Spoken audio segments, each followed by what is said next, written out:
Question 1. Consider a municipal emergency management agency that has recently upgraded its integrated command and control system, which relies on a complex network of communication channels and data sharing platforms.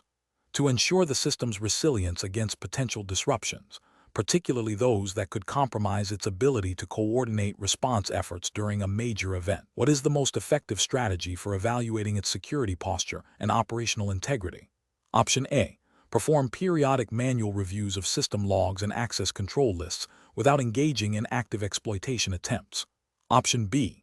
Conduct a comprehensive vulnerability assessment followed by targeted penetration tests to validate identified weaknesses and their potential impact on critical functions.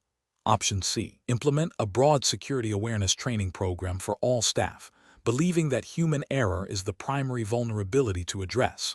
Option D. Rely solely on vendor-provided security audits, assuming their internal testing adequately covers all potential threats to the system. Correct answer is B. Conduct a comprehensive vulnerability assessment followed by targeted penetration tests to validate identified weaknesses and their potential impact on critical functions. Explanation: the core of vulnerability assessment and penetration testing in emergency management, as guided by principles like those in ISO 22320, lies in identifying and mitigating weaknesses that could impede response effectiveness. A vulnerability assessment is a systematic evaluation of the security of a system by identifying its vulnerabilities. Penetration testing, often referred to as ethical hacking, is a simulated cyber attack against your computer system to check for exploitable vulnerabilities. In the context of ISO 22320, which focuses on the capabilities for incident management, understanding these threats is crucial for ensuring the resilience of emergency response operations. A vulnerability assessment would typically involve a broad scan of potential weaknesses across an organization's systems and processes. A penetration test, however, goes a step further by actively attempting to exploit identified vulnerabilities to determine the extent of potential damage and the effectiveness of existing security controls. When considering a scenario where an emergency management agency needs to assess its preparedness for cascading failures, a proactive approach that combines both is most effective. This involves not just identifying theoretical weaknesses, but also testing the practical impact of those weaknesses on critical response functions. For instance, a vulnerability assessment might flag an outdated communication protocol, while a penetration test would simulate a disruption of that protocol to see how backup systems engage and if command and control can be maintained. The goal is to move beyond a static report of weaknesses to a dynamic understanding of risk and the efficacy of mitigation strategies. This comprehensive approach ensures that the agency can maintain operational continuity and public safety even under duress, aligning with the standard's emphasis on robust emergency management capabilities. Therefore, a phased approach that begins with broad identification and progresses to targeted exploitation provides the most actionable insights for improving resilience. Question 2. A regional emergency management agency is responding to a widespread flash flood event. They are actively using their official social media channels to disseminate critical safety information, evacuation orders, and shelter locations. However, they are observing a significant volume of unverified reports and rumors circulating on the same platforms, potentially causing confusion and hindering effective response. According to the principles outlined in ISO 22320-2018 for effective emergency communication, what is the most crucial step the agency must take to manage this situation and ensure the integrity of their public messaging? Option A. Implement a rigorous protocol for cross-referencing user-submitted information with official data sources before broadcasting it, and actively counter misinformation with verified updates. Option B. Rely solely on traditional media outlets for official information dissemination, ceasing social media use to prevent further contamination of the information space. Option C. Encourage public participation in fact-checking by asking followers to report any suspicious posts they encounter, thereby crowdsourcing the verification process. Option D. Temporarily suspend all social media communication until the information environment stabilizes to avoid contributing to the spread of rumors. The correct answer is A. Implement a rigorous protocol for cross-referencing user-submitted information with official data sources before broadcasting it, and actively counter misinformation with verified updates. Explanation: ISO 22320, 2018, specifically Clause 7. 2. 3. Emphasizes the need for communication systems to be robust and capable of handling information from various sources during an emergency. When utilizing social media for emergency communication, organizations must consider its inherent characteristics. Social media platforms are dynamic, often characterized by rapid information dissemination, user-generated content, and potential for misinformation. To effectively leverage these platforms, an organization must establish clear protocols for monitoring, verification, and response. This involves identifying trusted sources, implementing fact-checking mechanisms, and developing strategies to counter false narratives. The primary goal is to provide timely, accurate, and actionable information to the public, while managing the flow of information to avoid overwhelming response resources or creating undue panic. Therefore, a critical component is the establishment of a feedback loop to assess the effectiveness of the communication and adapt strategies as the situation evolves. This aligns with the standard's requirement for adaptable and resilient communication capabilities. The challenge lies in balancing the speed and reach of social media with the imperative for accuracy and control over the message. Question 3. Consider a large-scale industrial accident requiring a coordinated multi-agency response. The Incident Command System has identified a critical need for specialized decontamination units and trained personnel to operate them. Requests have been submitted through established communication channels, and external agencies are beginning to deploy their resources. According to the principles of ISO 22320, 2018 regarding resource management and coordination, what is the most crucial consideration for the incident management team when receiving and integrating these external resources into the ongoing operations? Option A. Prioritizing the deployment of resources based solely on the perceived urgency of the immediate tactical situation, irrespective of their full operational readiness.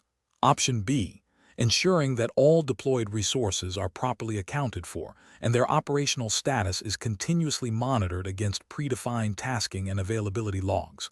Option C. Verifying that external agencies have adhered to their own internal logistical protocols before accepting their resources for deployment. Option D. Focusing primarily on the acquisition of the maximum quantity of available resources, even if their suitability for the specific task is not fully confirmed. The correct answer is B. Ensuring that all deployed resources are properly accounted for and their operational status is continuously monitored against predefined tasking and availability logs. Explanation: ISO 22320, 2018, specifically in its clauses related to resource management and coordination, emphasizes the importance of a structured and auditable process for resource identification, acquisition, and deployment during emergencies. Clause 7.3.3, Resource Management, details the need for mechanisms to manage resources effectively. This includes ensuring that resources are available when needed, are suitable for their intended purpose, and are deployed according to operational priorities.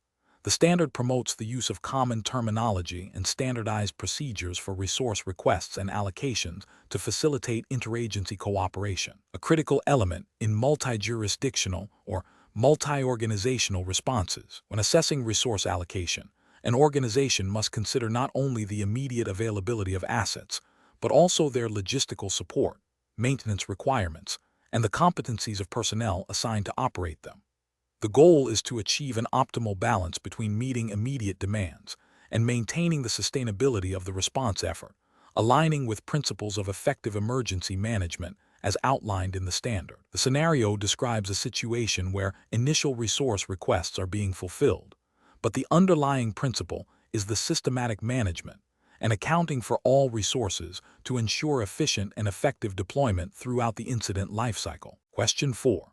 When evaluating the potential impact of a severe seismic event on a coastal metropolitan area, which of the following analytical frameworks, as aligned with ISO 22320, 2018 principles for risk assessment and vulnerability analysis, would most effectively guide the identification of critical infrastructure most susceptible to cascading failures and prolonged service disruption?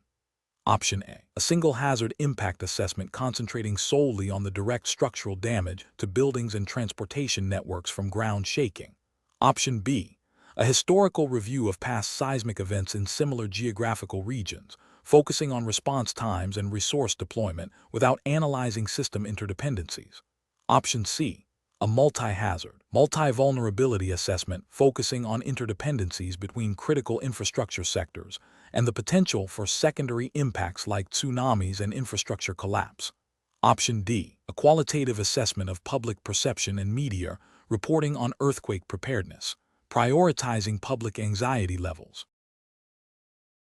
The correct answer is C, a multi-hazard, multi-vulnerability assessment focusing on interdependencies between critical infrastructure sectors and the potential for secondary impacts like tsunamis and infrastructure collapse.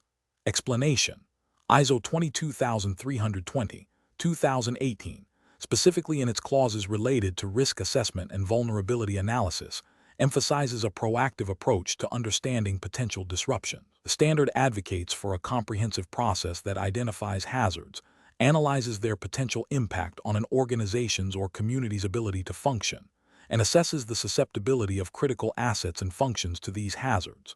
This involves considering not only the likelihood of an event, but also the cascading effects and the inherent weaknesses within systems, infrastructure, and societal structures. A key aspect is the determination of the consequences of these hazards on people, property, the environment, and the continuity of essential services. The process should lead to an understanding of what is most vulnerable and why, thereby informing the development of effective mitigation, preparedness, response, and recovery strategies. It requires a systematic evaluation of existing capacities and limitations in the face of identified threats, leading to a prioritized list of vulnerabilities that need to be addressed to enhance overall resilience. This systematic evaluation is crucial for resource allocation and for tailoring emergency management plans to specific risks. Question 5. Consider a scenario where an emergency response team is activated for a significant industrial accident involving a chemical release. The first arriving unit, led by Captain Anya Sharma, establishes initial control and identifies the immediate need for specialized hazardous materials containment and evacuation of a nearby residential area. According to the principles of ISO 22320, 2018, for emergency response operations, what is the most critical action Captain Sharma must take to ensure effective coordination and strategic decision-making at higher command levels? Option A, focus solely on securing the immediate incident site and begin extensive damage assessment before relaying any information to higher command. Option B, immediately request additional personnel and equipment directly from multiple external agencies to expedite containment efforts without waiting for higher command approval. Option C, transmit a comprehensive situation report detailing the nature of the release, immediate hazards, resource requirements, and proposed initial containment and evacuation actions to the designated incident management structure. Option D, issue public advisories and direct evacuation orders through local media channels to ensure community safety before establishing formal command communication. Correct answer is C. Transmit a comprehensive situation report detailing the nature of the release, immediate hazards, resource requirements, and proposed initial containment and evacuation actions to the designated incident management structure. Explanation: the core principle being tested is the hierarchical structure and information flow within an emergency response framework as outlined by ISO 22320. Specifically, it examines the appropriate dissemination of critical incident information to facilitate coordinated action. During an escalating emergency, such as a multi-vehicle collision with potential hazardous material involvement, the initial on-scene commander has the primary responsibility for assessing the situation and establishing a command structure. This commander is tasked with gathering initial situational awareness, including the nature and scale of the incident, potential hazards, and immediate resource needs. This foundational information is then communicated to the next level of command, typically a tactical group supervisor or an incident commander at a higher operational level, to enable broader strategic planning and resource allocation.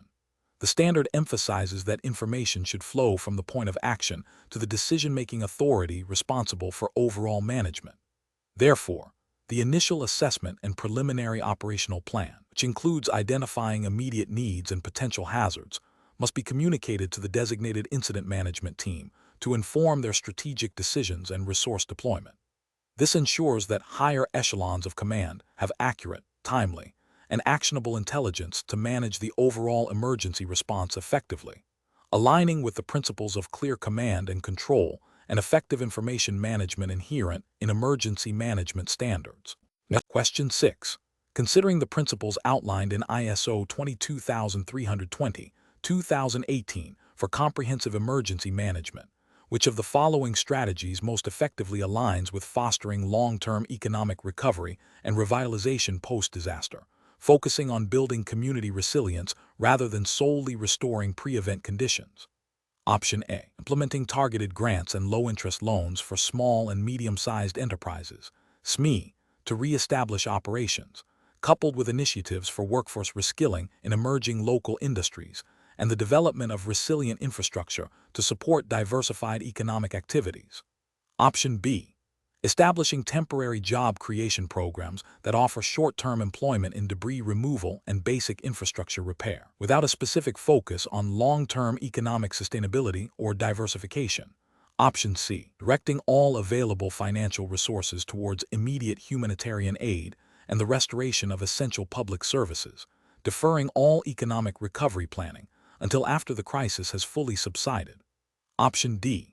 Prioritizing the immediate reconstruction of damaged commercial properties using standardized building codes, with a focus on attracting large external corporations to fill economic gaps left by the disaster. The correct answer is A. Implementing targeted grants and low-interest loans for small and medium-sized enterprises, SME, to re-establish operations, coupled with initiatives for workforce reskilling in emerging local industries and the development of resilient infrastructure to support diversified economic activities. Explanation. ISO 22320-2018 emphasizes the importance of continuity and recovery in its framework for managing emergencies. While immediate response is crucial, the standard also guides organizations and communities to consider the long-term implications and the restoration of essential functions and societal well-being.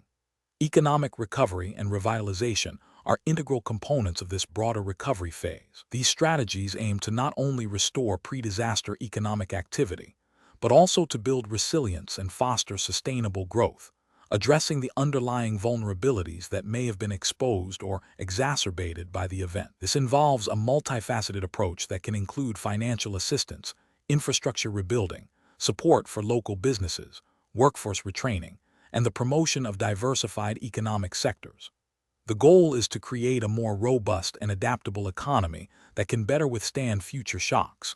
The standard's principles support the integration of economic considerations throughout the emergency management cycle, from preparedness and response to recovery and mitigation.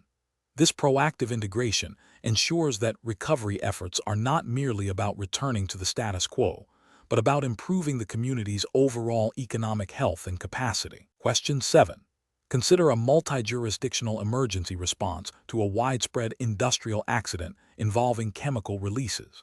The initial assessment indicates that several critical infrastructure systems, including power grids and communication networks, are experiencing intermittent failures.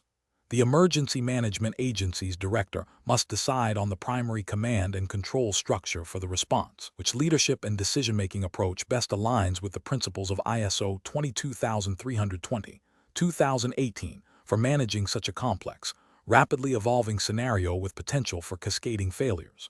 Option A. Prioritize the restoration of communication networks before any significant operational decisions are made, thereby delaying immediate response actions until full information clarity is achieved.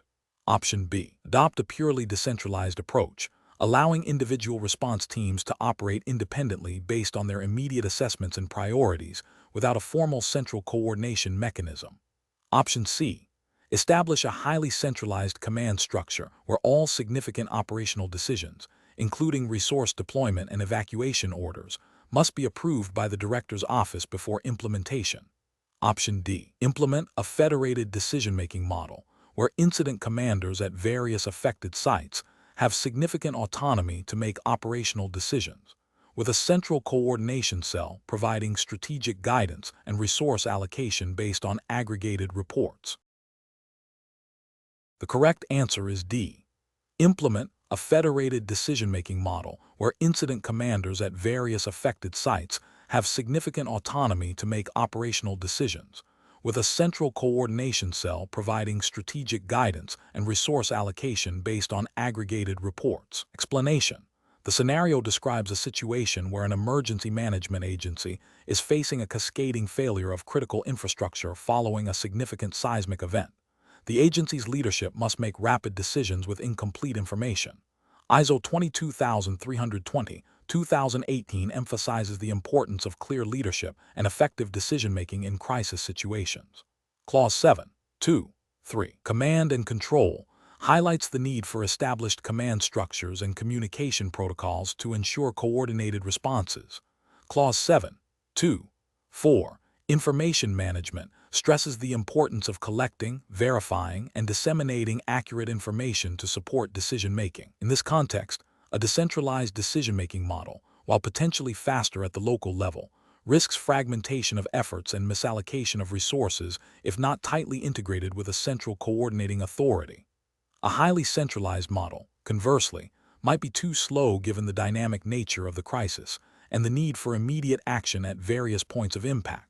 The most effective approach, aligning with ISO 22320 principles, involves a hybrid model that empowers local responders to act within predefined parameters and strategic guidance from a central command. This allows for agility at the operational level while maintaining overall strategic coherence and resource optimization. This approach ensures that decisions are made by those closest to the evolving situation, but within a framework that supports the broader incident management objectives and maintains situational awareness across the entire response. This balance is crucial for managing complex, multifaceted emergencies where information flow is disrupted and the situation is constantly changing. Question 8. An independent review of the emergency management system of the fictional city of Veridia, following a series of localized industrial incidents, identified discrepancies between planned response times for hazardous material spills and actual deployment durations. The review highlighted that, while the Emergency Operations Center (EOC) was activated promptly, the coordination of specialized hazmat teams, involving interagency communication protocols and equipment readiness checks, consistently extended the initial response phase beyond the established benchmarks. According to ISO 22320/2018 principles for monitoring and evaluation, what is the primary focus of addressing such a finding to enhance the overall effectiveness of the emergency management system? Option A. Increasing the number of hazmat-certified personnel within the city's fire department to improve overall response capacity. Option B. Implementing advanced simulation exercises that replicate the identified coordination challenges to train personnel on faster decision-making. Option C. Systematically assessing and refining the interagency communication and resource dispatch protocols to ensure timely activation and deployment of specialized response units. Option D. Conducting a comprehensive review of the city's emergency response legislation to identify any statutory impediments to faster team mobilization. The correct answer is C. Systematically assessing and refining the interagency communication and resource dispatch protocols to ensure timely activation and deployment of specialized response units. Explanation. ISO 22320/2018, under its monitoring and evaluation provisions, emphasizes the continuous assessment of an organization's emergency management capabilities. This involves not just the effectiveness of response actions during an incident, but also the ongoing review of preparedness measures, resource availability, and the overall functionality of the command and coordination structure. The standard advocates for a systematic approach to identify strengths, weaknesses, and areas for improvement. This evaluation process should be integrated into the entire life cycle of emergency management, from planning and training to actual incident response and post-incident review. The aim is to ensure that the emergency management system remains robust, adaptable, and capable of meeting evolving threats and operational demands. Therefore, a key aspect of monitoring and evaluation is the systematic collection and analysis of performance data, which informs future planning, resource allocation, and the refinement of procedures. This iterative process is crucial for organizational learning and enhancing resilience. The standard requires that monitoring and evaluation activities be documented, and that their findings lead to actionable improvements. Question 9. Consider a multi-jurisdictional industrial fire involving hazardous materials, necessitating the involvement of local fire departments, state environmental protection agencies, and federal emergency response teams. According to ISO 22320, 2018 Principles for Leadership and Coordination, which approach would most effectively ensure a cohesive and efficient response during the initial phases of the incident. Option A. Prioritizing the deployment of all available resources under the direction of the agency that typically manages such incidents, with information sharing limited to essential requests to maintain operational security. Option B. Appointing a single incident commander from the agency with the most visible or significant assets at the scene, with other agencies expected to report their activities and resource status without direct integration into the command structure.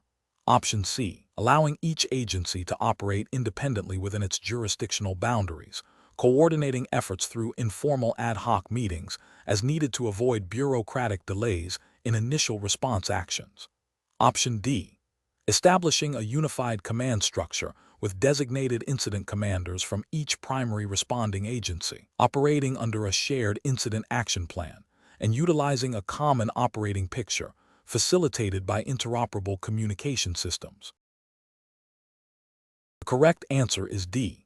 Establishing a unified command structure with designated incident commanders from each primary responding agency, operating under a shared incident action plan, and utilizing a common operating picture facilitated by interoperable communication systems. Explanation. ISO 22320, 2018 emphasizes the establishment of a clear command structure and effective communication channels for successful emergency management. The standard advocates for a unified command system where responsibilities are clearly defined and authorities are appropriately delegated. This ensures that decision-making is efficient and that resources are utilized optimally. In a complex incident involving multiple agencies, such as a large-scale industrial accident with potential environmental contamination, establishing a single point of command is paramount. This involves designating a lead agency or a unified command group that integrates representatives from all involved organizations. This group is responsible for setting overall incident objectives, developing strategies, and allocating resources. Effective communication is crucial, requiring standardized protocols and information sharing mechanisms to prevent duplication of effort, avoid conflicting instructions, and maintain situational awareness across all responding entities. The standard also highlights the importance of interoperability between different agencies' communication systems and data management platforms. Without a well-defined leadership and coordination framework, the response can become fragmented, leading to delays, inefficiencies, and potentially escalating the impact of the emergency. The principles of unity of command and clear communication, as outlined in ISO 22320, 2018, are foundational for managing multifaceted emergencies where diverse stakeholders must collaborate seamlessly. Question 10. When a significant regional wildfire necessitates the evacuation of multiple communities and involves coordinated response efforts from federal, state, and local agencies, what is the most critical element of crisis communication, as per ISO 22320, 2018, to ensure public safety and maintain situational awareness across all responding entities? Option A. Deploying a dedicated team to manage incoming calls from affected residents, providing individual updates on evacuation routes and shelter availability. Option B. Implementing a comprehensive social media monitoring system to track public sentiment and identify potential misinformation hotspots. Option C. Developing detailed, pre-scripted press releases for every conceivable wildfire scenario to expedite media briefings. Option D. Establishing a unified command structure for all public information officers to disseminate consistent messaging across all platforms and to all stakeholders. The correct answer is D. Establishing a unified command structure for all public information officers to disseminate consistent messaging across all platforms and to all stakeholders. Explanation. ISO 22320, 2018 emphasizes the importance of timely, accurate, and consistent information dissemination during emergencies.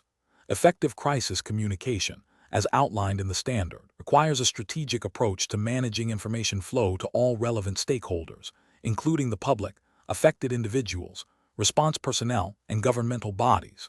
The standard stresses the need for a designated spokesperson, pre-approved messaging templates for common scenarios, and the establishment of clear communication channels.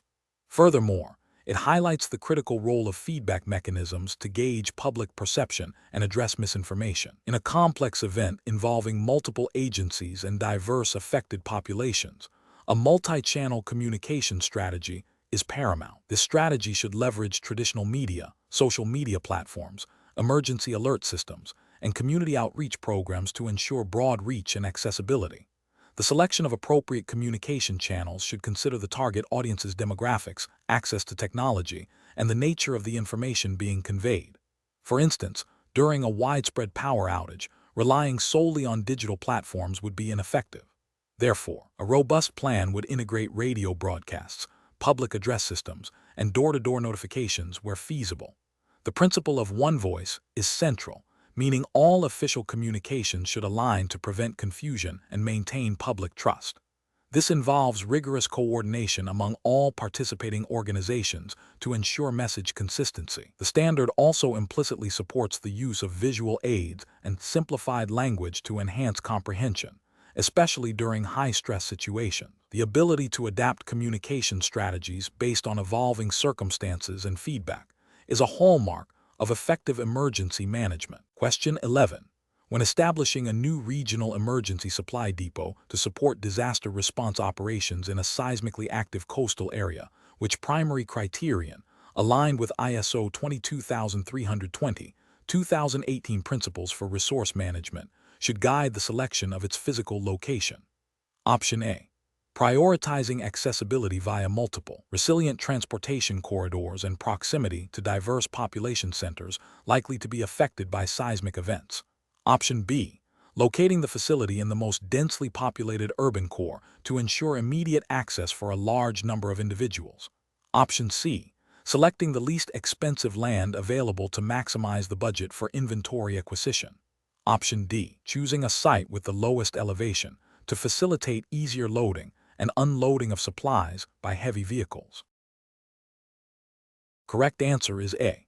Prioritizing accessibility via multiple, resilient transportation corridors and proximity to diverse population centers likely to be affected by seismic events. Explanation. ISO 22320, 2018 emphasizes the importance of effective resource management during emergencies, including the strategic placement and operational readiness of warehousing and storage facilities. Clause 7.2.3, specifically addressing resource management, highlights the need for facilities to be accessible, secure, and capable of supporting the timely distribution of essential supplies. When considering the optimal location for a regional emergency supply depot, several factors are paramount. These include proximity to potential hazard zones to minimize transportation delays, accessibility via multiple robust transportation routes, road, rail, or even water where applicable, to ensure continuous access even if one route is compromised, and the capacity to store diverse types of emergency commodities, e.g., food, water, medical supplies, shelter materials, under appropriate environmental conditions to maintain their integrity. Furthermore, the facility's integration into the broader emergency management communication and coordination network is crucial, enabling efficient inventory tracking and demand forecasting. The ability to scale operations up or down based on the severity and nature of an incident is also a key consideration. Therefore, a location that balances these logistical, operational, and strategic requirements would be most effective. Question 12. During an external audit of an organization's emergency management system, an auditor identifies a significant nonconformity related to the clarity of reporting lines and decision-making authority during a recent large-scale simulation exercise. The finding specifically highlights confusion among personnel regarding who was ultimately responsible for authorizing critical resource deployment during a simulated critical infrastructure failure scenario. According to the principles and requirements of ISO 22320, 2018 Security and Resilience, Emergency Management. Requirements. Which of the following corrective actions would most directly address this audit finding to ensure compliance with the standard? Option A. Revise the organization's documented incident command structure and associated operational procedures to explicitly define roles, responsibilities, and the chain of command for resource authorization. Option B. Implement a new incident management software system that automatically assigns tasks and reporting, assuming it will resolve the structural ambiguities. Option C. Request a waiver from the auditor, stating that the simulation exercise did not perfectly mirror real-world operational complexities, thereby excusing the observed deficiency. Option D. Conduct additional awareness training sessions for all personnel on general emergency preparedness principles, without altering the existing command structure documentation. The correct answer is A. Revise the organization's documented incident command structure and associated operational procedures to explicitly define roles, responsibilities, and the chain of command for resource authorization. Explanation. The core of ISO 22320, 2018 is establishing a robust framework for emergency management, with a strong emphasis on interoperability and effective communication. Clause 7, specifically 7.3, details the requirements for establishing and maintaining a command structure. This clause mandates that an organization's emergency management system must define roles, responsibilities, and reporting lines to ensure clear leadership and coordination during an incident. When an external audit identifies a deficiency in the clarity of command responsibilities during a simulated exercise, it directly impacts the organization's ability to meet the requirements of this clause. The audit finding suggests a potential breakdown in the chain of command, which is a fundamental element of an effective emergency response, as outlined in ISO 22320. Addressing this deficiency necessitates a review and potential revision of the established command structure documentation, including Incident Command System (ICS), protocols, and organizational charts, to ensure they accurately reflect the intended operational flow and decision-making authority. This proactive measure is crucial for demonstrating compliance and enhancing the overall resilience of the emergency management system. The audit's purpose is to verify adherence to the standards clauses, and a lack of clarity in command structure directly contravenes the principles of effective emergency management and interoperability promoted by ISO 22320. Therefore, the most appropriate corrective action is to refine the documented command structure. Question 13. Consider a complex, multi-jurisdictional disaster response where an emergency management team, operating under the principles of ISO 22320, 2018, deploys resources based on initial intelligence that later proves to be inaccurate, leading to an unintended consequence for a subset of the affected population. Which of the following best describes the primary basis for potential legal protection for the responding personnel, assuming they acted in good faith and followed established emergency management protocols and decision-making processes? Option A. The demonstrable efficiency and speed of the overall response effort, which outweighs any specific procedural deviations or minor negative outcomes. Option B. The principle of acting in good faith and adherence to established emergency management procedures and decision-making frameworks, provided their actions were within the scope of their authorized duties. Option C. The inherent sovereign immunity of all government-employed emergency responders, regardless of their adherence to established protocols or the accuracy of initial information. Option D. The explicit legislative mandate that absolves all emergency responders of any liability for actions taken during declared emergencies, irrespective of their conduct. Correct answer is B. The principle of acting in good faith and adherence to established emergency management procedures and decision-making frameworks, provided their actions were within the scope of their authorized duties. Explanation. ISO 22320, 2018, a standard focused on emergency management, emphasizes the importance of clear command, control, and coordination, and considering the legal protections and liabilities of emergency responders, particularly in a multi-agency response scenario as outlined by the standard. The principle of established protocols and clear lines of authority is paramount. The standard promotes a unified approach to incident management, which, when properly implemented, can shield responders acting within their defined roles and following authorized procedures from certain legal challenges. This protection is not absolute and is contingent upon adherence to established emergency management frameworks, such as the Incident Command System, ICE, or similar structures that facilitate interoperability and accountability. The legal standing of responders often hinges on whether their actions were a reasonable exercise of their duties under the prevailing circumstances and within the established legal and procedural boundaries. Actions taken in good faith, in accordance with training and established protocols, and within the scope of their authority, are generally afforded a degree of legal protection, often rooted in principles of sovereign immunity or statutory protections, depending on the jurisdiction and the specific nature of the incident. The standard's focus on effective communication and information sharing underpins the ability to demonstrate that actions were taken based on the best available information at the time, a key factor in defending against claims of negligence. Question 14. Consider the post-disaster scenario in the coastal city of Port Arthur, which has experienced significant damage from a Category 4 hurricane. The initial damage assessment conducted by a multi-agency team has identified widespread structural failures in residential buildings, critical infrastructure disruptions, power, water, communication, and substantial environmental contamination from flooded industrial sites. According to the principles outlined in ISO 22320, 2018, for integrating damage assessment with reconstruction planning, which of the following actions would most effectively ensure that the assessment data directly informs and guides the subsequent rebuilding efforts? Option A. Immediately initiating large-scale demolition of all visibly damaged structures to clear debris and create safe zones, with reconstruction planning to commence once the immediate safety concerns are addressed. Option B. Establishing a standardized digital platform to log all damage reports, geotagging each incident, categorizing the severity of damage using a predefined impact scale, and linking specific infrastructure failures to their functional consequences, thereby creating a data-rich foundation for phased reconstruction prioritization. Option C. Relying on anecdotal evidence and visual inspections from first responders to guide reconstruction priorities, assuming that the most visibly damaged areas will require the most immediate attention for rebuilding. Option D.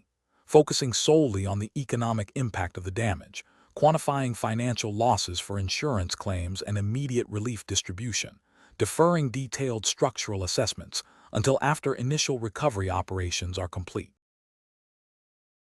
The correct answer is B. Establishing a standardized digital platform to log all damage reports, geotagging each incident, categorizing the severity of damage using a predefined impact scale, and linking specific infrastructure failures to their functional consequences, thereby creating a data-rich foundation for phased reconstruction prioritization. Explanation. ISO 22320, 2018, specifically in its clauses related to response and recovery, emphasizes the integration of damage assessment with the subsequent reconstruction planning. A critical aspect of this integration is ensuring that the initial assessment data is not only comprehensive in documenting immediate impacts, but also granular enough to inform long-term rebuilding strategies. This involves categorizing damages by severity, type, e.g., structural, functional, environmental, and the criticality of affected services or infrastructure. Furthermore, the standard stresses the importance of establishing clear linkages between the damage assessment findings and the prioritization of reconstruction efforts. This means that the data gathered should directly inform decisions about which areas or systems require immediate attention for restoration, which can be phased, and which might be opportunities for resilient rebuilding or relocation. The process necessitates a feedback loop where initial reconstruction plans are reviewed against updated damage assessments as more information becomes available, ensuring adaptability and effectiveness. This continuous cycle of assessment, planning, and refinement is crucial for a robust and efficient recovery. Question 15. Consider the aftermath of a multi-jurisdictional chemical spill impacting both urban and industrial zones. To effectively establish a common operational picture, COP, that enables unified command and control, which foundational element must be prioritized during the initial planning and preparedness phases, ensuring that all responding agencies can interpret and act upon information consistently. Option A. Agreement on a singular, overarching communication protocol for all external stakeholders. Option B. Pre-establishment of specific performance metrics for each functional group within the incident command structure. Option C. Development and adoption of standardized incident classification and common terminology. Option D. Identification of all potential resource availability across all participating organizations. The correct answer is C. Development and adoption of standardized incident classification and common terminology. Explanation. The core principle being tested here is the establishment of a common operational picture, COP, within emergency management, as outlined in ISO 22320-2018. A COP is a single, consistent, and comprehensive understanding of the incident that is shared among all responding parties. It facilitates effective decision-making and resource allocation by ensuring everyone operates from the same information base. The question focuses on the foundational element required to achieve this. Among the given options, the establishment of a common terminology and shared understanding of incident classification is the most fundamental prerequisite for building a COP. Without agreement on what constitutes a particular type of incident, how it is categorized, and the meaning of key terms used in reporting and communication, any attempt to integrate information from disparate sources into a unified picture will be inherently flawed. For instance, if one agency classifies an event as a Level 2 hazard, while another uses significant threat, and these terms are not clearly defined and reconciled, the COP will be compromised. Similarly, agreeing on standardized reporting formats and communication protocols underpins the ability to aggregate and interpret information effectively. While shared operational objectives and designated incident command structures are crucial for coordinated response, they rely on the foundational element of a common language and classification system to ensure that the objectives and structures are applied consistently and understood universally across all participating entities. The ability to share information effectively is a consequence of having a common framework, not the framework itself. Question 16. When establishing an integrated information sharing platform for multi-agency emergency response operations, in alignment with the principles of ISO 22320-2018, which of the following technological and procedural considerations is most critical for ensuring effective situational awareness and coordinated action across all participating entities? Option A. The platform's ability to provide advanced predictive analytics for forecasting the progression of the incident, even if it requires proprietary data formats and limited interoperability. Option B. The platform's reliance on a single, highly secure cloud-based infrastructure that offers extensive data storage but mandates specific hardware for access by all response agencies. Option C. The platform's adherence to open standards for data exchange and its capacity to integrate with legacy systems used by diverse emergency services, alongside clearly defined data governance protocols. Option D. The platform's focus on real-time social media sentiment analysis to gauge public perception, prioritizing this over the secure sharing of official operational intelligence between agencies. The correct answer is C. The platform's adherence to open standards for data exchange and its capacity to integrate with legacy systems used by diverse emergency services, alongside clearly defined data governance protocols. Explanation. The core principle of effective information sharing during emergencies, as outlined in ISO 22320-2018, revolves around ensuring that the right information reaches the right people at the right time, in a format they can understand and act upon. This standard emphasizes interoperability and the ability to exchange data between different systems and organizations involved in emergency management. When considering the implementation of an information sharing platform, the primary consideration should be its capacity to facilitate seamless, secure, and timely dissemination of critical data across diverse entities. This includes not only the technical aspects of data exchange, but also the organizational and procedural frameworks that govern its use. The platform's design must accommodate various communication channels and data types, supporting the needs of incident commanders, operational teams, and strategic decision-makers.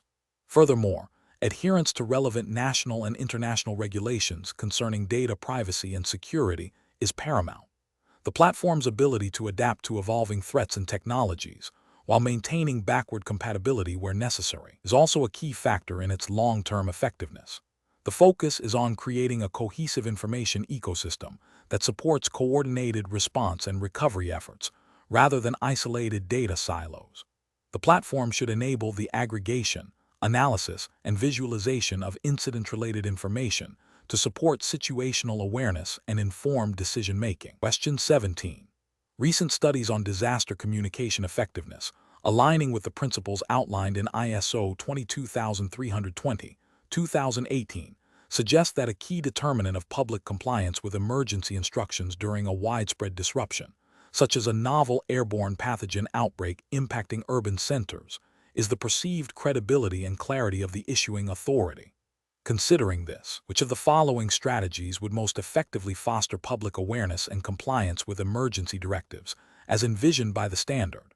Option A.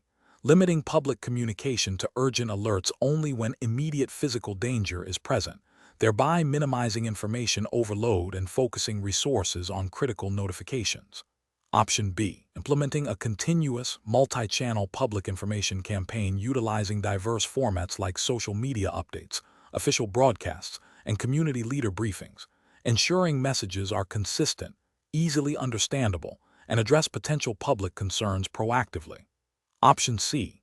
Disseminating detailed technical reports and scientific data through government websites, expecting the public to independently interpret complex information and derive appropriate actions.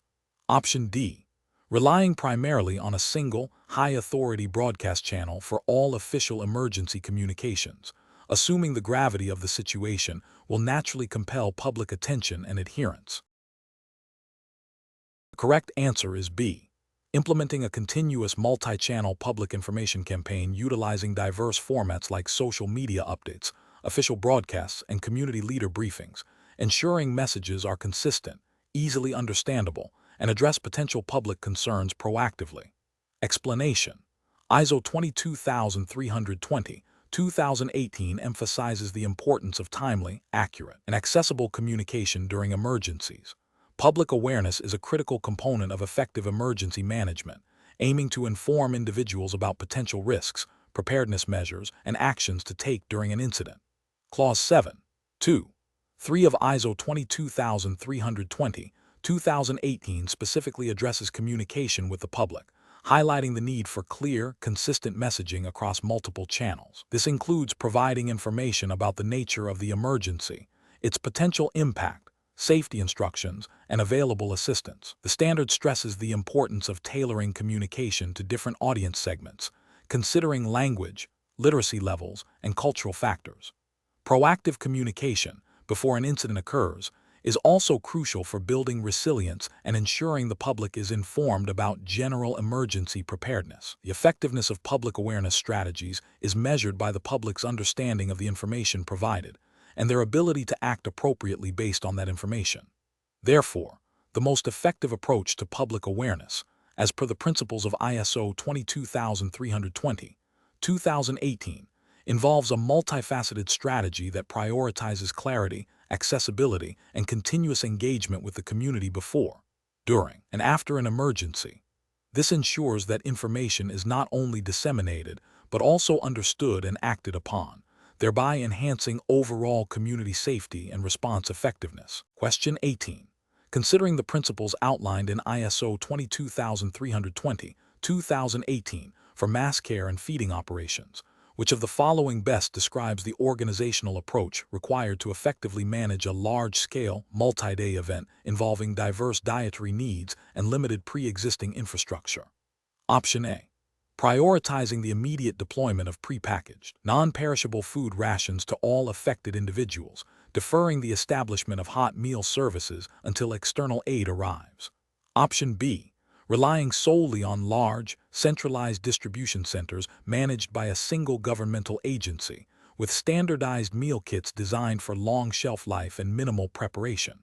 Option C. Implementing a decentralized model where each affected household is responsible for procuring its own food and water from available commercial outlets, with government support limited to information dissemination. Option D. Developing a flexible supply chain network capable of rapid scaling, incorporating local sourcing agreements and pre-negotiated contracts with diverse food vendors, alongside mobile kitchen units and community-based distribution points. The correct answer is D. Developing a flexible supply chain network capable of rapid scaling, incorporating local sourcing agreements and pre-negotiated contracts with diverse food vendors, alongside mobile kitchen units and community-based distribution points. Explanation: ISO 22320, 2018 emphasizes establishing and maintaining effective emergency management capabilities, including mass care and feeding operations.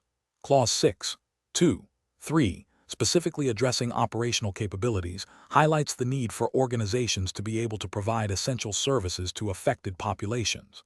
In the context of mass care and feeding, this involves planning for the procurement, storage, and distribution of food and water, as well as the establishment of temporary feeding facilities. The standard stresses the importance of adaptability and scalability to meet the varying needs of the affected population. Key considerations include identifying vulnerable groups, catering to dietary restrictions, ensuring food safety, and managing logistics for timely delivery. The capacity to integrate with other response agencies and utilize available resources efficiently is paramount. This requires a comprehensive understanding of the incident scope and the population's specific requirements, moving beyond basic sustenance to encompass nutritional adequacy and dignity for those receiving aid.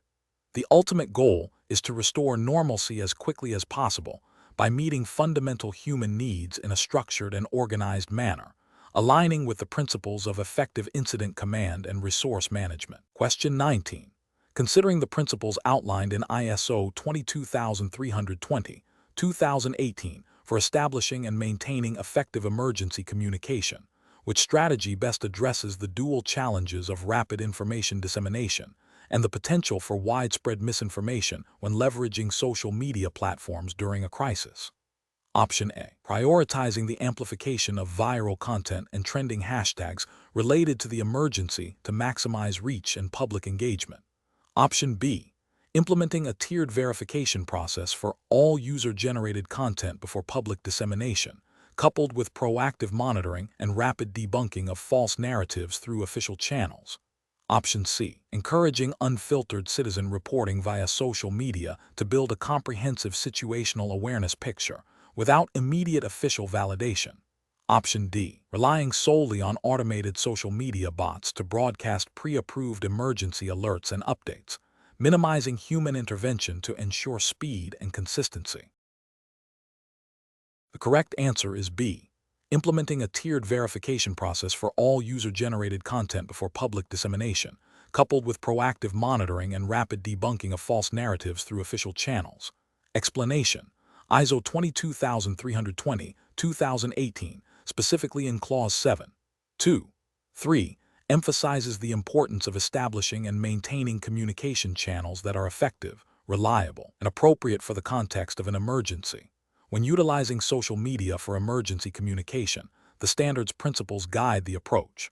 The core challenge is ensuring that the information disseminated is accurate, timely, and reaches the intended audience, while also managing the inherent limitations of social media platforms.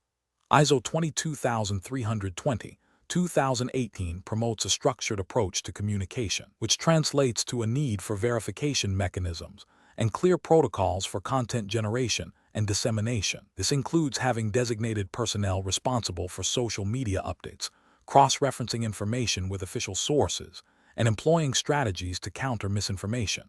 The standard's focus on interoperability and coordination also implies that social media communication should ideally be integrated with other emergency communication systems, not operate in isolation.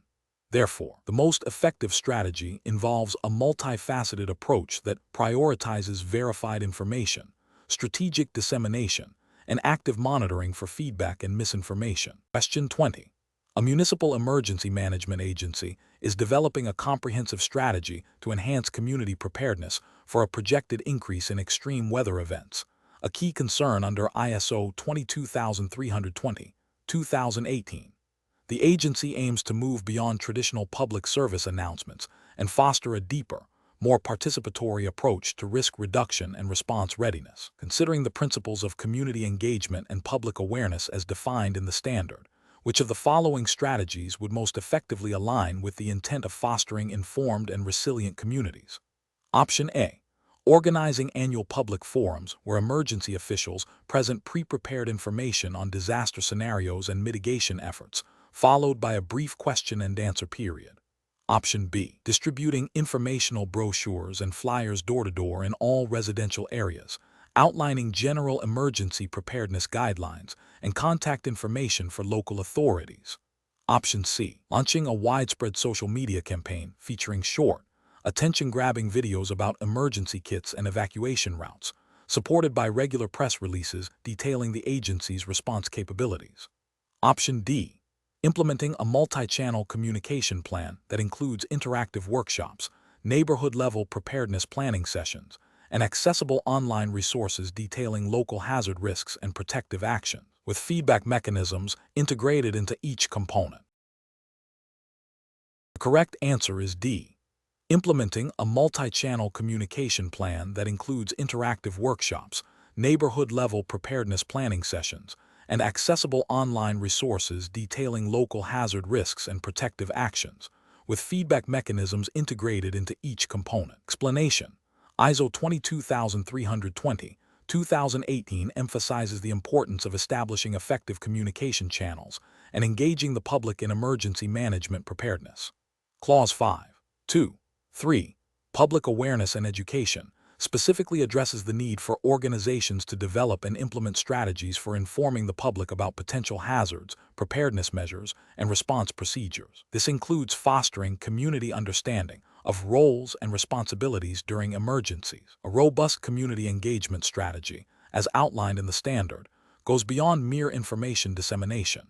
It involves building trust, facilitating two-way communication, and empowering individuals and communities to participate actively in their own safety. This proactive approach, which involves understanding diverse community needs and tailoring communication methods accordingly, is crucial for enhancing overall resilience and ensuring that public awareness campaigns are not only informative, but also actionable and culturally relevant. Such engagement is a foundational element for the successful implementation of any emergency management plan, as it cultivates a shared responsibility and a more informed populace. Question 21. During a widespread natural disaster that has escalated into an armed conflict, a humanitarian coordination body, operating under the framework of ISO 22320, 2018, is approached by a military commander. The commander offers facilitated access to a severely affected region, but only if the humanitarian body shares detailed, real-time information about the locations and needs of the civilian population, which could be used to direct military resources. Which course of action best upholds the principles of international humanitarian law and effective emergency management in this scenario? Option A.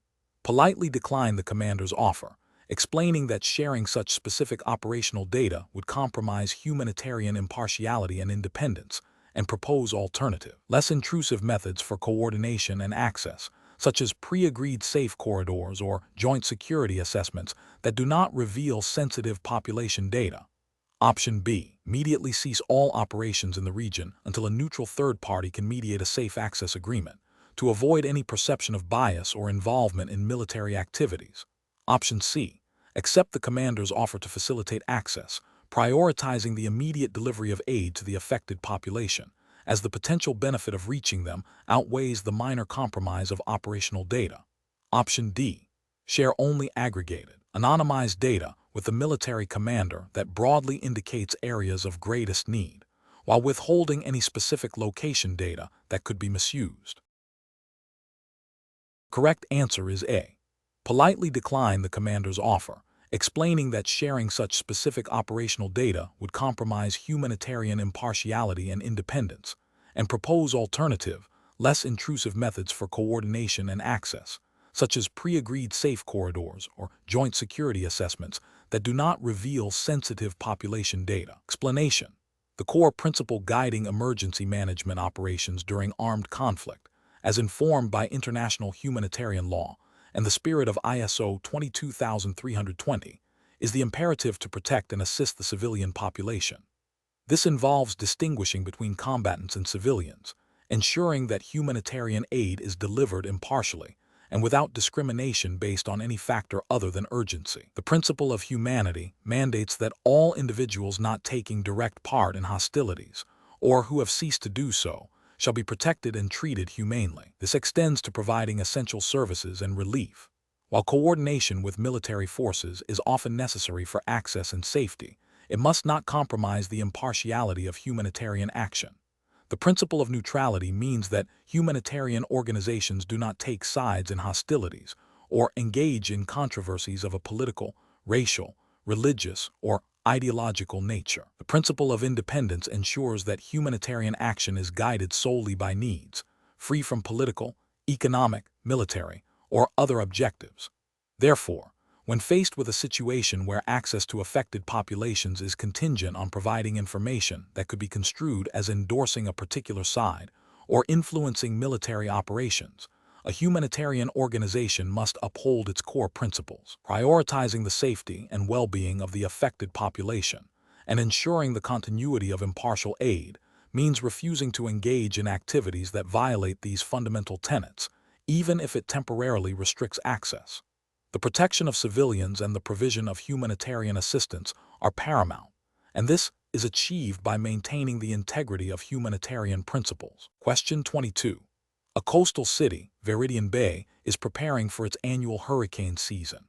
A newly identified, highly contagious airborne pathogen has emerged in a neighboring region, and while its transmission vector is not fully understood, there is a concern it could be exacerbated by large public gatherings, a common component of Viridian Bay's disaster response drills. City's Emergency Management Agency must prioritize its risk assessment efforts for this emerging threat, considering both the potential for widespread public health disruption and the impact on its operational capacity to conduct drills and evacuations.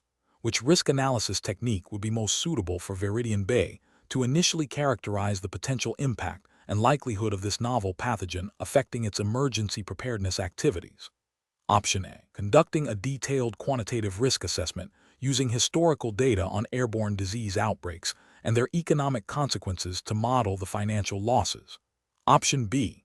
Employing a Delphi technique with public health experts and emergency planners to establish consensus on the potential severity and likelihood of the pathogen's impact on drill operations. Option C. Performing a Monte Carlo simulation to forecast the probability distribution of infection rates among emergency responders based on varying exposure scenarios. Option D. Developing a fault tree analysis, FTA, to map all potential failure points in the city's ventilation systems that could facilitate pathogen spread during drills. The correct answer is B. Employing a Delphi technique with public health experts and emergency planners to establish consensus on the potential severity and likelihood of the pathogen's impact on drill operations. Explanation. The scenario describes a municipality needing to assess the potential impact of a novel cyber threat on its critical infrastructure, specifically its water treatment facilities. ISO 22320, 2018 emphasizes the importance of understanding potential hazards and their consequences. When a hazard's likelihood and impact are difficult to quantify precisely due to a lack of historical data or the novelty of the threat, a qualitative risk analysis approach is often more appropriate. Qualitative methods, such as Delphi techniques, expert judgment, or scenario-based assessments, allow for the categorization of risks based on descriptive scales e.g., low, medium, high, for both likelihood and consequence. This approach is particularly useful for emerging risks where empirical data is scarce. Quantitative analysis, on the other hand, relies on numerical data and statistical modeling to assign probabilities and monetary values to risks.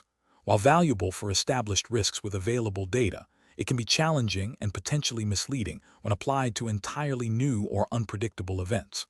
Therefore, for a novel cyber threat without a historical track record, focusing on expert consensus and descriptive impact assessment aligns best with the principles of effective risk analysis in emergency management, as mandated by standards like ISO 22320, 2018, which requires a thorough understanding of potential threats and their implications for emergency preparedness and response. Question 23.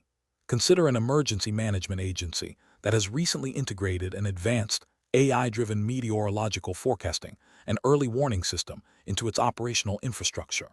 This new system is designed to provide highly granular and predictive data for a wide range of severe weather phenomena, according to the principles outlined in ISO 22320-2018 for emergency management. What is the most critical action the agency must undertake concerning its risk assessment and vulnerability analysis following this significant technological integration? Option A. Shift the primary focus of vulnerability analysis from physical infrastructure to solely digital security threats, given the AI component of the new system. Option B. Primarily focus on updating the public communication protocols to inform citizens about the enhanced forecasting capabilities of the new meteorological system. Option C. Initiate a review of personnel training programs to ensure staff are proficient in operating the new system, without necessarily re-evaluating the overall risk landscape. Option D. Conduct a comprehensive re-evaluation of the organization's risk assessment and vulnerability analysis to incorporate the new system's potential failure modes, dependencies, and the unique hazards it introduces or mitigates. The correct answer is D. Conduct a comprehensive re-evaluation of the organization's risk assessment and vulnerability analysis to incorporate the new system's potential failure modes, dependencies, and the unique hazards it introduces or mitigates. Explanation. The question probes the understanding of the iterative nature of risk assessment and vulnerability analysis within an emergency management framework, specifically referencing ISO 22320-2018. The standard emphasizes that these processes are not static, but require continuous review and refinement. When an organization undertakes a significant change, such as integrating a new critical infrastructure component like an advanced meteorological monitoring system, the existing risk profile and vulnerability assessments must be revisited. This is because the new component introduces novel hazards, potential failure points, and interdependencies that were not previously considered. For instance, the new system might be susceptible to cyber threats, power outages, or environmental conditions that were not relevant to older systems, thereby altering the overall risk landscape. Furthermore, the integration might create new vulnerabilities in existing systems due to increased complexity or reliance on the new technology. Therefore, comprehensive re-evaluation is mandated to ensure that the emergency management plan remains effective and aligned with the current operational reality. This aligns with the principles of continuous improvement and adaptive planning inherent in robust emergency management systems. The key is to identify how the introduction of new elements necessitates a recalibration of the entire risk and vulnerability understanding to maintain preparedness and resilience. Question 24. An emergency management agency is developing its strategy for acquiring specialized medical supplies for a potential widespread public health crisis. Considering the principles outlined in ISO 22320-2018 for ensuring operational readiness and resource availability, which procurement and supply chain management approach would best align with the standard's intent to maintain a resilient and responsive capability? Option A. Implementing a centralized procurement system managed by a single governmental entity that dictates all supply chain decisions without direct input from the emergency management agency. Option B. Relying on just-in-time procurement strategies for all medical supplies, leveraging competitive bidding processes only when a specific need arises to minimize holding costs. Option C. Establishing long-term contracts with a diverse range of pre-qualified suppliers, incorporating clauses for expedited delivery and surge capacity, alongside maintaining strategic stockpiles of critical items. Option D. Prioritizing the acquisition of the lowest-cost medical supplies available from a single, dominant supplier to maximize budget efficiency during normal operational periods. Correct answer is C. Establishing long-term contracts with a diverse range of pre-qualified suppliers, incorporating clauses for expedited delivery and surge capacity, alongside maintaining strategic stockpiles of critical items. Explanation. ISO 22320-2018, specifically in its clauses related to resource management and operational capabilities, emphasizes the critical role of procurement and supply chain management in ensuring an organization's ability to respond effectively to emergencies. Clause 7.3.2, Resources, and Clause 8.3, Resource management, highlight the need for readily available and deployable resources. Effective procurement within an emergency management context requires a strategic approach that considers not only cost and availability, but also resilience, lead times, and the ability to scale up rapidly. This involves establishing pre-negotiated agreements with multiple suppliers, conducting thorough risk assessments of the supply chain, and ensuring that procurement processes are agile enough to adapt to the unpredictable nature of emergencies. Furthermore, the standard implicitly supports the development of robust inventory management systems and contingency plans for supply chain disruptions. When considering the acquisition of essential emergency response equipment, such as specialized communication devices or personal protective equipment, an organization must look beyond immediate needs to anticipate potential future demands and the reliability of the supply sources under stress. This proactive stance ensures that, when an incident occurs, the necessary resources are not only procured, but are also of the required quality and can be delivered to the point of need without undue delay, thereby supporting the overall effectiveness of the emergency response. Question 25. In the context of a large-scale multi-agency response to a significant industrial accident involving chemical contamination, which of the following best describes the core principle of leadership and coordination as outlined in ISO 22320, 2018, for ensuring an effective and unified response? Option A. Focusing solely on the immediate tactical deployment of resources by each participating entity, with coordination efforts primarily driven by the agency that possesses the most advanced technical capabilities for the specific incident type. Option B. Allowing each responding agency to operate independently under its own command structure, with ad hoc communication channels established as needed to share critical information, promoting specialized expertise. Option C.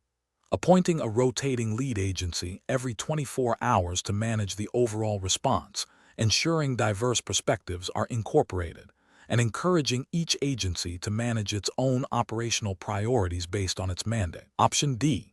Establishing a single, clearly defined incident command structure with a designated incident commander responsible for overall direction, strategic planning, and ensuring interagency coordination through standardized communication and information sharing, thereby creating a unified command. The correct answer is D. Establishing a single, clearly defined incident command structure with a designated incident commander responsible for overall direction, strategic planning, and ensuring interagency coordination through standardized communication and information sharing, thereby creating a unified command. Explanation: ISO 22320, 2018 emphasizes that effective emergency management relies on clear leadership and robust coordination mechanisms. Clause 5.2 specifically addresses leadership and coordination, highlighting the need for a designated incident commander or equivalent role to provide unified direction.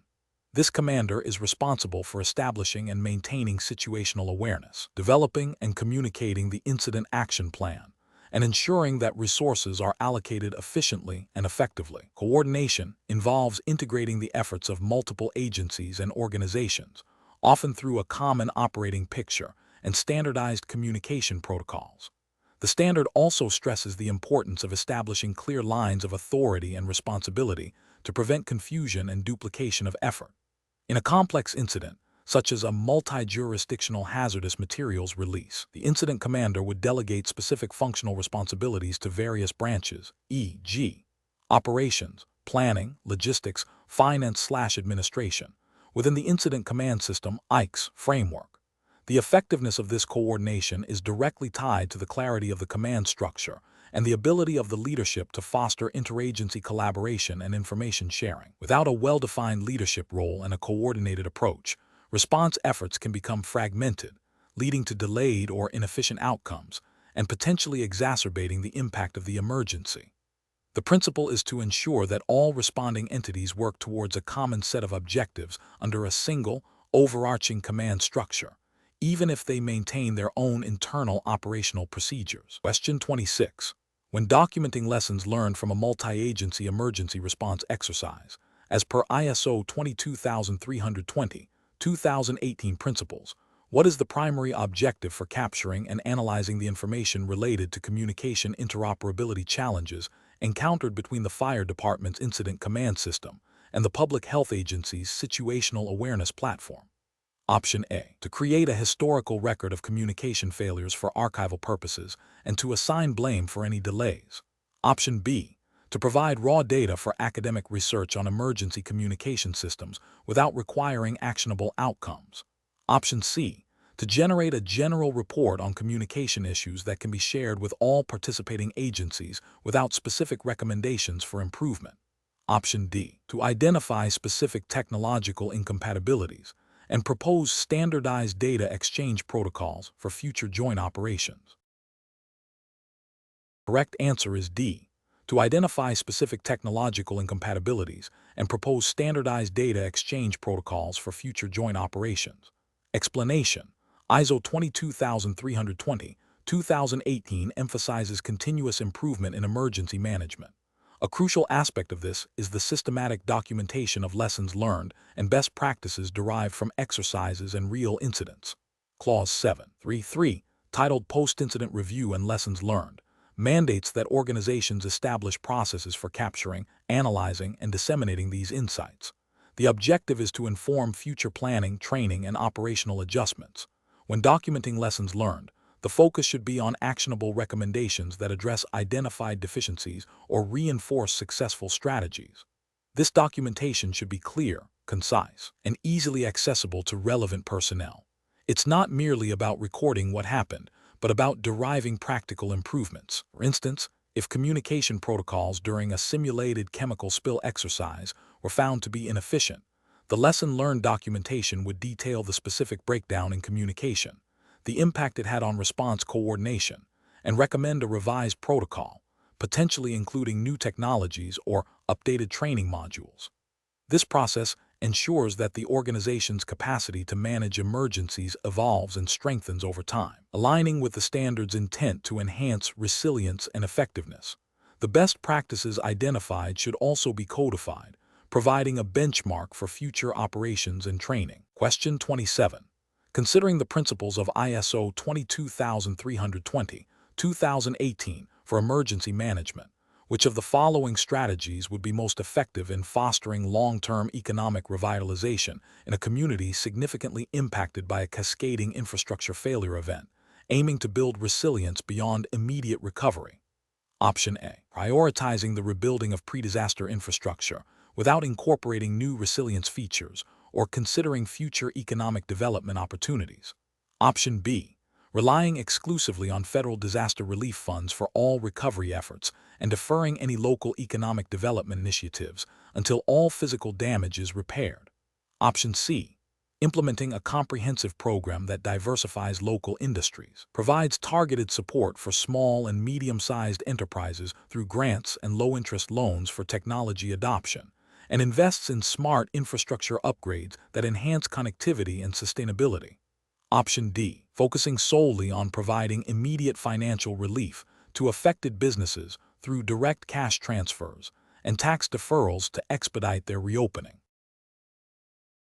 Correct answer is C, implementing a comprehensive program that diversifies local industries, provides targeted support for small and medium-sized enterprises through grants and low-interest loans for technology adoption, and invests in smart infrastructure upgrades that enhance connectivity and sustainability. Explanation: ISO 22320, 2018 emphasizes the importance of continuity and recovery in emergency management. Clause 7, specifically addressing capabilities, highlights the need for organizations to maintain essential functions and restore services following an incident. Economic recovery and revitalization are critical components of this broader recovery phase. Effective strategies for economic revitalization post-disaster are not solely about financial aid, but also about fostering a resilient economic base that can withstand future shocks. This involves diversifying local economies, supporting small and medium-sized enterprises, SME, through targeted programs, investing in infrastructure that enhances economic activity and preparedness, and leveraging public-private partnerships. The goal is to move beyond simply rebuilding to creating a more robust and sustainable economic environment. Strategies should focus on enabling businesses to resume operations quickly, retaining local employment, and attracting new investment.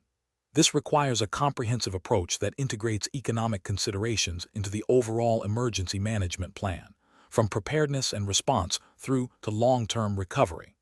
The emphasis is on creating a feedback loop where lessons learned from an incident inform future economic resilience planning, ensuring that recovery efforts contribute to long-term economic stability and growth. Question 28. An emergency management agency has conducted a post-incident review following a significant regional flood. The review identified several critical shortcomings in the coordination of volunteer efforts and the timely dissemination of public safety information.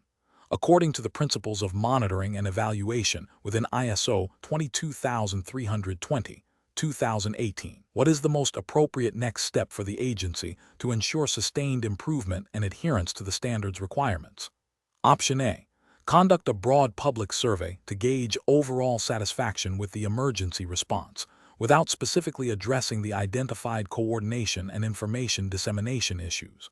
Option B. Immediately reallocate existing resources to procure new communication equipment and initiate a comprehensive review of the agency's organizational structure to identify potential leadership gaps. Option C. Develop and implement targeted training programs for volunteer coordinators and establish a formal feedback mechanism for public information dissemination, integrating these improvements into the agency's emergency preparedness plan and conducting periodic audits to verify compliance. Option D. Document the identified shortcomings in a final report and archive it for future reference, while focusing current efforts on preparing for the next anticipated natural hazard event. The correct answer is C. Develop and implement targeted training programs for volunteer coordinators and establish a formal feedback mechanism for public information dissemination, integrating these improvements into the agency's emergency preparedness plan and conducting periodic audits to verify compliance. Explanation: ISO 22320, 2018, under its monitoring and evaluation framework, emphasizes the continuous assessment of an emergency management system's effectiveness and efficiency. This involves not only evaluating the immediate response to an incident, but also the long-term resilience and preparedness of the organization. A key aspect is the systematic collection and analysis of performance data against predefined objectives and standards. This data informs corrective actions, identifies areas for improvement, and validates the overall strategy. Standard mandates that evaluation processes should be objective, evidence-based, and consider feedback from all relevant stakeholders, including first responders, affected communities, and partner agencies. The purpose is to ensure that the emergency management system remains relevant, capable, and adaptable to evolving threats and operational realities. This continuous feedback loop is crucial for organizational learning and enhancing future response capabilities. The evaluation should cover aspects such as resource deployment, communication effectiveness, command and control structures, and the achievement of strategic goals, all while adhering to principles of accountability and transparency as outlined in relevant national emergency management frameworks. Question 29. Consider a scenario where a regional emergency management agency is preparing for a predicted extreme weather event that poses a dual threat of flash flooding and potential mudslides in a densely populated valley. To ensure efficient resource allocation and effective public safety messaging, which core GIS capability, as supported by ISO 22320, 2018 principles, would be most critical for spatially analyzing the overlapping impact zones and identifying priority areas for evacuation and support. Option A. Geoprocessing tools for overlay analysis and suitability modeling. Option B. Network analysis for optimizing public transportation routes during non-emergency periods. Option C. 3D visualization of historical building damage reports. Option D. Advanced geostatistical interpolation for predicting weather patterns. The correct answer is A. Geoprocessing tools for overlay analysis and suitability modeling. Explanation: the effectiveness of geographic information systems, GIS, in emergency management, as outlined by ISO 22320-2018, hinges on their ability to integrate diverse data streams for informed decision-making. When considering the strategic deployment of resources during a multi-hazard event, such as a cascading series of floods followed by landslides in a mountainous region, the primary objective is to optimize response. This involves understanding the spatial distribution of affected populations, critical infrastructure vulnerabilities, and the dynamic nature of the hazards themselves. A GIS can achieve this by layering data such as elevation models to predict landslide susceptibility, hydrological data to map flood extents and flow paths, population density maps to identify at-risk communities, and road network data to plan evacuation routes and access for emergency services. The core principle is to facilitate a comprehensive situational awareness that informs resource allocation. For instance, identifying areas with high population density located in zones with a high probability of inundation and landslide impact would necessitate prioritizing evacuation and rescue efforts in those specific geographic sectors. This spatial analysis allows for a proactive, rather than reactive approach, aligning with the standard's emphasis on preparedness and effective response. The integration of real-time sensor data, such as river levels or seismic activity, further enhances the GIS's utility by enabling dynamic reevaluation of threat areas and resource needs, thereby supporting adaptive management strategies throughout the emergency lifecycle. Question 30. Consider a multi-jurisdictional response to a severe seismic event that has caused widespread damage to critical infrastructure, including the primary telecommunications network.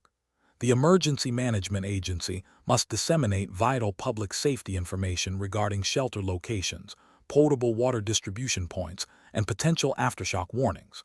Which communication approach, aligned with the principles of ISO 22320, 2018, for maintaining operational continuity and public assurance, will be most effective in reaching the maximum number of affected individuals under these compromised infrastructure conditions? Option A. Deployment of local public address systems and door-to-door information delivery by emergency personnel in affected neighborhoods.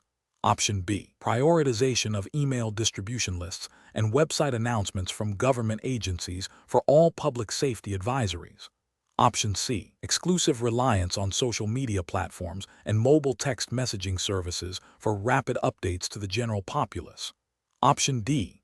Activation of pre-identified, redundant satellite communication systems and emergency broadcast radio frequencies for broad public dissemination. Correct answer is D. Activation of pre-identified, redundant satellite communication systems and emergency broadcast radio frequencies for broad public dissemination. Explanation. The question probes the nuanced application of crisis communication principles within the framework of ISO 22320, 2018, specifically focusing on the challenges of information dissemination during a cascading failure event. The standard emphasizes the importance of timely, accurate, and consistent communication to maintain public trust and facilitate effective response. In a scenario involving a widespread power grid failure leading to secondary disruptions like communication network outages, the most effective crisis communication strategy would involve leveraging pre-established, resilient communication channels that are independent of the failing infrastructure. This often means utilizing satellite-based communication systems or dedicated emergency broadcast frequencies that can operate even when terrestrial networks are compromised. Such methods ensure that critical information, such as safety instructions, evacuation routes, and updates on restoration efforts, can reach the affected population and coordinating agencies. Alternative methods, while potentially useful, might be less reliable or scalable in a widespread crisis. For instance, relying solely on social media would be ineffective if internet access is lost. Similarly, relying on mobile phone networks that are part of the failing infrastructure would also be problematic. While direct public address systems can be useful for localized announcements, they lack the reach and continuous update capability of more robust systems. Therefore, prioritizing and activating the most resilient and independent communication pathways is paramount.